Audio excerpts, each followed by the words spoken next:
বিবাহিত যারা আছে, এই যে দেবর আর ভাবি, এই যে শালি আর দুলা ভাই, মধুর সম্পর্ক না এগুলা? দাঁড়া এগুলো মধুর সম্পর্ক দেখা যায়। সুবহানাল্লাহ।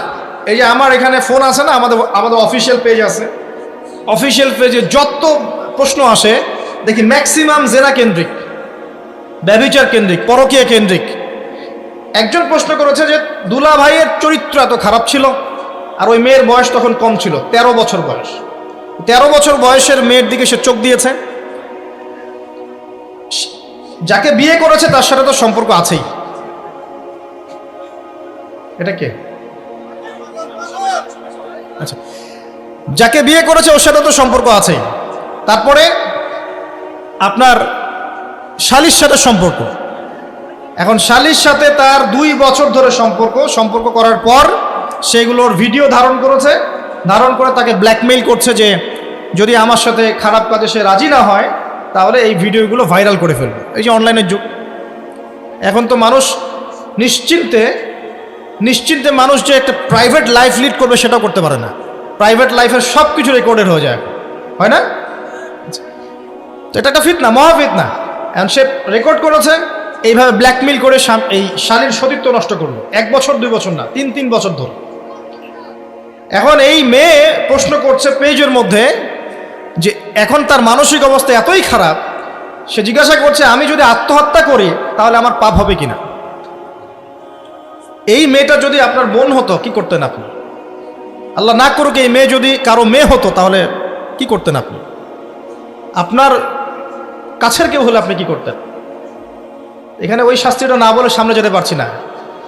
শোনেন, যারা বিবাহিত ব্যক্তি হওয়ার পরেও পরকীয়া করেছেন, বিবাহ করার পরেও পরকীয়ার পাপে লিপ্ত ছিলেন বা এখনো আছেন, জেনে হোক না জেনে হোক করেছেন, অথবা এটা জেনে করেছেন যেটা একটা খারাপ কাজ তারপরেও করেছেন, রাসূলুল্লাহ সাল্লাল্লাহু আলাইহি ওয়াসাল্লামের হাদিস এবং আল্লাহ পাকের কালাম অনুযায়ী তাদের শাস্তি হচ্ছে কোমর পর্যন্ত মাটিতে পুঁতে ফেলে পাথর নিক্ষেপ করে রজম করে হত্যা করা। ইসলামিক যদি কোনো রাষ্ট্র থাকতো বা এটা যদি হতো, বা এটা যদি ইমামুল মাহদির যুগ হতো বা ওমর রাদিয়াল্লাহু আনহুর যুগ হতো, তাহলে এই শাস্তির বাইরে আপনি চলতে পারতেন না যদি এটা প্রমাণ হতো। এই শাস্তি যদি দুনিয়াতে কার্যকর নাও হয়, আপনি যদি তওবা না করে মারা যান তাহলে কিয়ামতের মাঠে এই শাস্তি আপনি ভোগ করবেন। খুব মজা লাগছে পরকীয়া করতে? সকালে একটার সাথে, দুপুরে একটার সাথে, আজকে একজনের সাথে রাত কাটান, কালকে আরেকজনের সাথে রাত কাটান, খুব মজা পাচ্ছেন। রাত্রেবেলা মদ খান আর হোটেলে রাত কাটান, সকালবেলা আবার অফিসে যান। আমাদের শহরের এগুলা কালচার কোত্থেকে আসলো? এই শহরকে পবিত্র করবে কে এবং এই শহরের আসল রূপগুলো স্পষ্ট করবে কারা? খুব মজা পাচ্ছেন এগুলোতে। সুবহানাল্লাহ। একটা বিষয় বুঝাই, ইসলামে কেসাস আছে, কেসাস। মনে করেন আমাকে কেউ হত্যা করেছে, আপনি তাকে হত্যা করতে পারবেন। মনে করেন আপনি কাউকে হত্যা করেছেন, ঠিক আমাদের লজের মতো কেউ যদি কাউকে হত্যা করে তাকে ফাঁসি দেওয়া হয় না, এরকমই কেউ যদি কাউকে হত্যা করে ইসলামের বিধান কেসাস করা, মানে হাতের বদলে হাত, চোখের বদলে চোখ, কানের বদলে কান, নাকের বদলে নাক, জানের বদলে জান, যদি প্রমাণ হয়। কিন্তু এখানেও হত্যাকারীর বাঁচার সুযোগ আছে। কিরকম?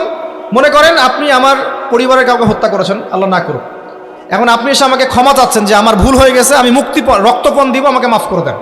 এখন আমাদের পরিবারকে আপনাকে বললো ঠিক আছে আপনাকে মাফ করে দিলাম, আপনার কেসাস করার দরকার নেই, আপনি রক্তপণ দিয়ে দেন, তাহলে আপনি বেঁচে থাকার সুযোগ পেলেন। কথা বুঝতে পারছেন? আরেকটা হচ্ছে মুরতাদ। মনে করেন কেউ ইসলামের কিছু বিষয়কে অস্বীকার করেছে, তাকে জেলখানায় বন্দি করে রাখা হবে, সুযোগ দেওয়া হবে যে আপনি কি এগুলো জেনে শুনে বলেছেন নাকি এর উপর অটল থাকবেন না ফিরে আসবেন। সে যদি বলে না আমি তওবা করলাম, আমি এগুলো থেকে ফিরে আসলাম, ও বেঁচে থাকার অধিকার পেয়ে গেল। কিন্তু বিবাহিত ব্যক্তি যারা ব্যভিচার করেছে, বিবাহিত ছেলে বা মেয়ে ব্যভিচার করেছে, তওবা করে যদি ফিরেও আসে, রজমের শাস্তি থেকে বাঁচার কোনো সুযোগ নেই। বুঝাতে পারছি না? একজন মহিলার কথা বলি তারা বুঝতে পারবে। এটা একজন মহিলা সাহাবীর ক্ষেত্রেও হয়েছে, একজন পুরুষ সাহাবীর ক্ষেত্রেও হয়েছে। আচ্ছা, পুরুষ সাহাবীর কথা বাদ দিয়ে মহিলা সাহাবীর কথাটা বলি। মহিলা সাহাবী এসেছেন, এসে নবীজিকে বলছেন ইয়া রাসূলুল্লাহ তাহিরনি, আমাকে পবিত্র করুন, আমি একটা অন্যায় করেছি, আমি বিশাল একটা অন্যায় করেছি। নবী সাল্লাল্লাহু আলাইহি ওয়াসাল্লাম বলছে কি করেছো তুমি? তখন সে বলছে আমি জিনা করেছি। নবী সাল্লাল্লাহু আলাইহি ওয়াসাল্লাম বলছেন বাসায় যাও, বাসায় গিয়ে আল্লাহর কাছে তওবা করো, আল্লাহ পাক মাফ করে দিবেন। নবীজি এটাকে হাইড করতে চাচ্ছেন, কারণ কি যখন আপনি কেস আদালতে নিয়ে যাবেন তখন তো উপায় নাই, আপনাকে তো বিচার করতেই হবে। তুমি বাসায় ফিরে যাও, তওবা করো, আল্লাহ মাফ করে দিবেন। সে মহিলা নাছর বান্দান, না আমার বিচার করে দেন, আমার বিচার করে দেন। পরকালে আমি শাস্তি পেতে চাই না, দুনিয়াতে আমার বিচার করে দেন। নবী সাল্লাল্লাহু আলাইহি ওয়াসাল্লাম বলছে, তুমি কি গর্ভবতী হয়েছো? হ্যাঁ, জেনার কারণে আমি গর্ভবতী হয়ে গেছি। এরকম হচ্ছে না এখন? আর যে অ্যাবর্শন করছে না ওই যে ক্লিনিকে গিয়ে, এটাও ট্রেন্ড হয়ে গেছে। হইল, সমস্যা কোথায়? কি এমন হয়েছে? আমার কি কেরিয়ার নষ্ট হয়ে গেছে? ফ্যামিনিস্ট নোংরামে কোথাকার। তারপরে এই মেয়ে বলছে, হ্যাঁ আমি গর্ভবতী হয়েছি ইয়া রাসূলুল্লাহ। নবী সাল্লাল্লাহু আলাইহি ওয়াসাল্লাম বলছেন, বাসায় ফিরে যাও, সন্তান যখন খালাস হবে তারপরে এসব বিচার করে দেব। 9 থেকে 10 মাস সে এই সন্তানকে গর্ভে ধরলো। ধরার পরে সন্তান যখন খালাস হয়ে গেল, সে নবীর কাছে এসে সন্তান কোলে নিয়ে, নবজাতক, ইয়া রাসূলুল্লাহ সাল্লাল্লাহু আলাইহি ওয়াসাল্লাম দরুদ পড়বেন, আমাকে পবিত্র করে দিন, আমার সন্তান হয়ে গেছে এখন। নবী সাল্লাল্লাহু আলাইহি ওয়াসাল্লাম বলছেন, সন্তান কি দুধ খাচ্ছে? হ্যাঁ, দুধ খাচ্ছে। তাহলে তুমি তাকে দুধ পান করাও। কত বছর দুধ পান করাতে হয়? 2 বছর। 2 বছর দুধ পান করাও, দুধ পান করা শেষ হবে তারপরে এসে তোমার বিচার করে দিব। এবার 2 বছর দুধ পান করানোর পরে এই মহিলা এসেছে, সন্তানের হাতে একটা রুটি। নবীজিকে বলছেন, ইয়া রাসূলুল্লাহ সাল্লাল্লাহু আলাইহি ওয়াসাল্লাম, আমার সন্তান এখন রুটি খেতে পারে, আমার সন্তান এখন রুটি খেতে পারে, আমার বিচার করে দিন। তখন নবী সাল্লাল্লাহু আলাইহি ওয়াসাল্লাম বলছেন, সাহাবীরা, তোমাদের মধ্যে কেউ কি আছো এই সন্তানের দায়িত্ব নিবে? একজন আনসার সাহাবী বলছেন, আমি দায়িত্ব নিব। তখন এই আনসার সাহাবীর কোলে নবী সাল্লাল্লাহু আলাইহি ওয়াসাল্লাম এই বাচ্চাকে তুলে দিলেন। তুলে দেওয়ার পর খালিদ বিন ওয়ালিদ রাদিয়াল্লাহু আনহু অন্যান্য সাহাবীদেরকে বললেন, যাও এই মহিলাকে নিয়ে যাও, কোমর পর্যন্ত গেড়ে দিয়ে রজম করে হত্যা করো। এবার এই মহিলাকে নিয়ে যাওয়া হচ্ছে। একটা কথা বানিয়ে বলছি না, আপনার আলেম ওলামা যারা আছেন জিজ্ঞাসা করবেন কওমি মাদ্রাসার। এই মহিলাকে নিয়ে যাওয়া হচ্ছে, মহিলাকে পাথর নিক্ষেপ করা হচ্ছে। পাথর নিক্ষেপ করার মধ্যে খালিদ বিন ওয়ালিদ রাদিয়াল্লাহু আনহুর পাথরও ছিল। খালিদ বিন ওয়ালিদ রাদিয়াল্লাহু আনহু নাম শুনেছেন না? বীর সাহাবী, তিনি পাথর নিক্ষেপ করেছেন একটা। এই পাথরের আঘাতে ওই মহিলার কোন একটা জায়গায় লেগেছে, গায়ের লেগে রক্ত বের হয়ে গেছে। রক্তের ছিটাটা তার গায়ের এই যে কাপড় এসে পড়েছে। কাপড় এসে পড়ার সাথে সাথে খালিদ বিন ওয়ালিদ রাদিয়াল্লাহু আনহু বলছেন, ছি ছি ছি ছি, আমার গায়ের মধ্যে এরকম নোংরা ব্যভিচারী মহিলার রক্ত পড়লো কিভাবে? এরকম একটা তাচ্ছিলের কথা বলেছেন।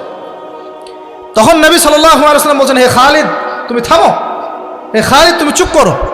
তুমি জানো এই মহিলা এই 2 বছরে 3 বছরে এত তওবা করেছে আল্লাহর কাছে, এই সমস্ত তওবা যদি মদিনাবাসীর মধ্যে বন্টন করে দেওয়া হয় তবুও কম হয়ে যাবে।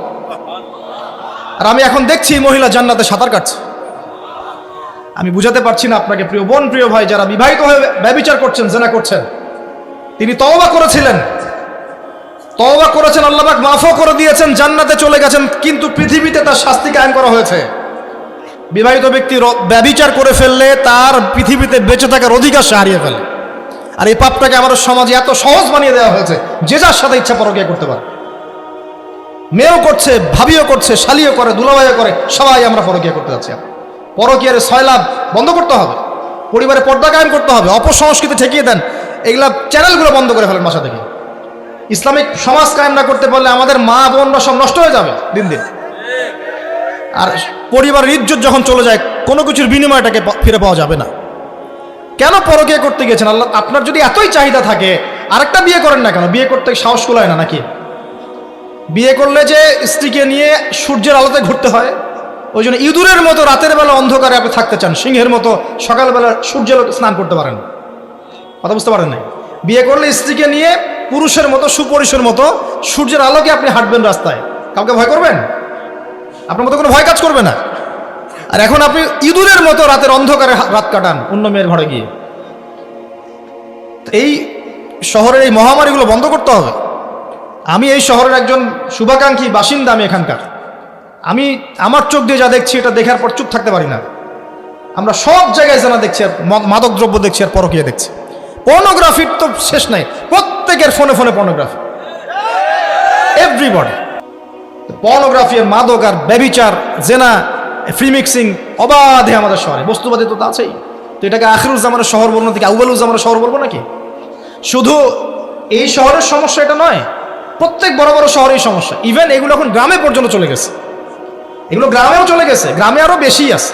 দেখবেন শহরের ছেলেরা তো জিন্স আর টি শার্ট পরা মেয়েদেরকে দেখে অভ্যস্ত না, এরা না একটু কন্ট্রোল করতে পারে। আর যখন একটা গ্রামের ছেলে পর্নোগ্রাফি দেখবে, সে তো আর নিজেকে কন্ট্রোল করতে পারে না। বুঝতে পারছেন না?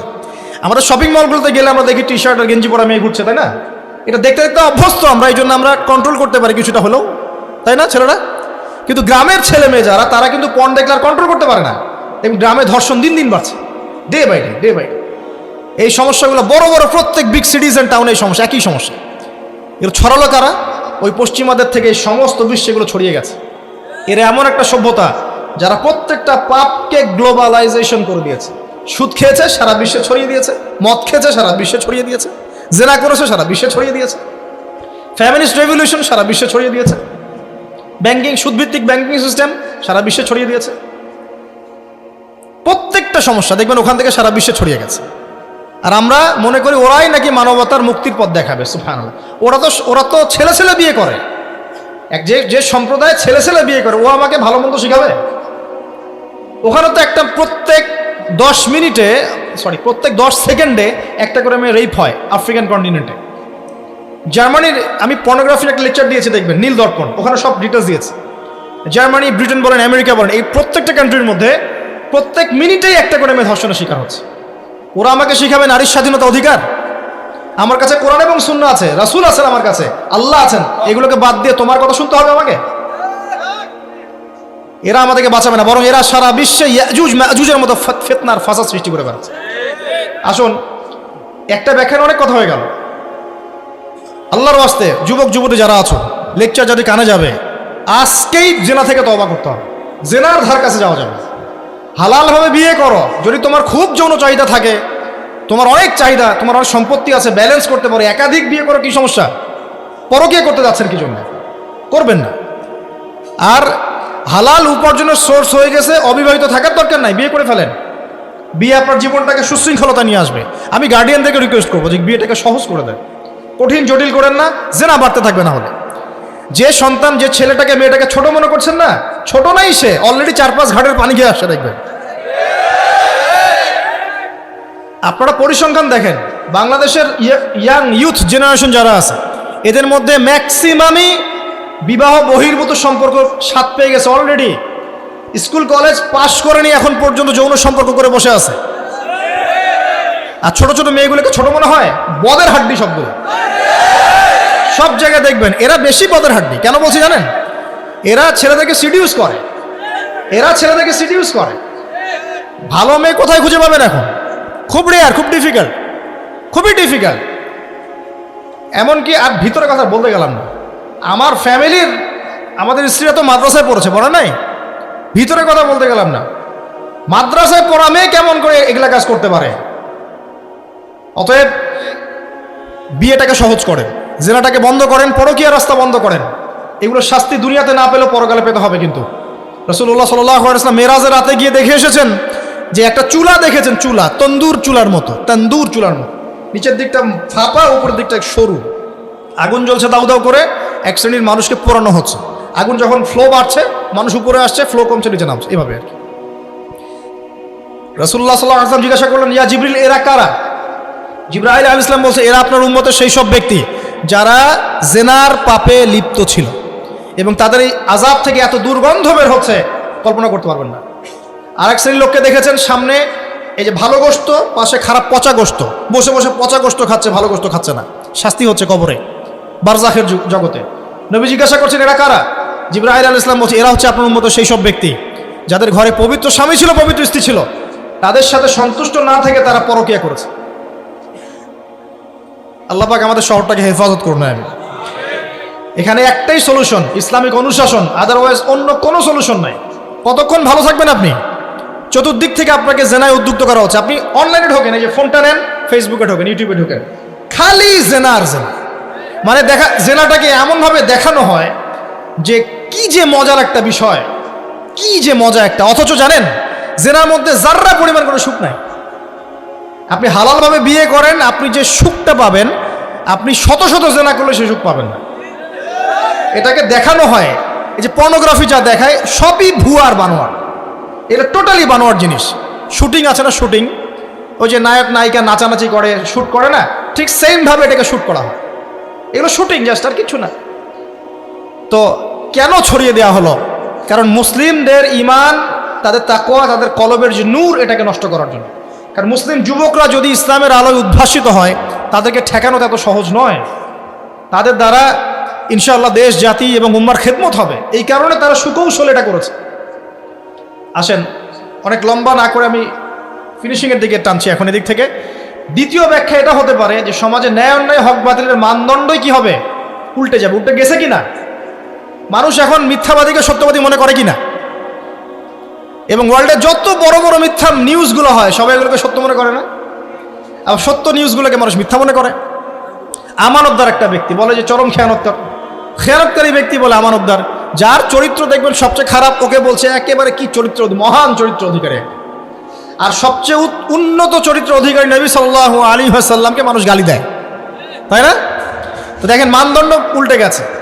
আরেকটা ব্যাখ্যা বলছি এই হাদিসের শব্দটার, আনতালি দালামাতু রাব্বাতুহা। হ্যাঁ, সত্যি সত্যি দাসী মনিবকে জন্ম দিতে পারে, এটা বোঝার জন্য এই যুগটাই সবচেয়ে উৎকৃষ্ট। কিভাবে জন্ম দিতে পারে দেখুন, একটু মনোযোগ দেন। ফ্যামিনিস্ট রেভলিউশনের কারণে বহু মেয়ে বাইরের সভ্যতা, যারা এইসব কান্ট্রিতে না, বাইরের কান্ট্রিগুলোতে বাচ্চা কাচ্চা নেওয়ার সময় পায় না। ফ্যামিলিস্ট রেভলিউশনের কারণে বহু মেয়ে বাচ্চা কাচ্চা নেওয়ার সময় পায় না। বাচ্চা নিবে কিভাবে? এখন সন্তান তো দরকার। তখন কি করে? মধ্যবিত্ত, নিম্ন মধ্যবিত্ত কান্ট্রিগুলো থেকে কিছু মেয়েকে হায়ার করা হয়। তাদের যে গর্ভটা, এটাকে হায়ার করা হয়, যে তোমার গর্ভে আমার স্পার্ম ইনজেক্ট করা হবে এবং 9 মাস সেখানে সন্তানটা হবে, তারপর সন্তান জন্ম দিয়ে তুমি তোমার অনারিয়াম নিয়ে চলে যাবে। মনে করেন, বুঝাচ্ছি, মনে করেন আমেরিকার একটা কাপল, ওদের তো মেয়েদের বাচ্চা কাচ্চা নেওয়ার সময় নেই, তো প্রোগ্রেস, এগিয়ে যাওয়া, ইজ্জত থাকে না, 10-15 বছরের মধ্যেই সারা জীবন এভাবেই তারা চলে। 10টা 20টা জেনা হয়, এগুলো কোনো বিষয় না। ডিভোর্স তো সকালে বিয়ে হলে বিকেলে ডিভোর্স হয়, বাচ্চা কাচ্চা নেওয়ার ফুরসত নাই। এখন আমেরিকান এক মেয়ে ধরেন, এক ছেলে ধরেন একটা শ্রীলঙ্কার কোনো মেয়ের গর্ভ ভাড়া করেছে। এখন গর্ভের সন্তান হলো, সন্তান জন্ম দেওয়ার পরে এই সন্তানটা নিয়ে তাকে তার অনারিয়াম দেওয়া হচ্ছে $10,000-20,000 ডলার নিয়ে সে বাচ্চাটা দিয়ে দিল। এই যে বাচ্চাটা যে হলো, এই বাচ্চাটা হচ্ছে মনিবের, আর এই মেয়েটা হচ্ছে এখানে দাসী। এই যে দাসী তার মনিবকে জন্ম দিল কি দিল না? বুঝতে পারছেন না কথা মনে হয়? এই ব্যাখ্যাটা আজকে থেকে 30-40 বছর আগেও করা যেত না, এখন 30-40 বছরের মধ্যেই ব্যাখ্যাটা করা যায়। ইসলাম এভাবেই চিরপ্রাচীন, চির নতুন, চির আধুনিক।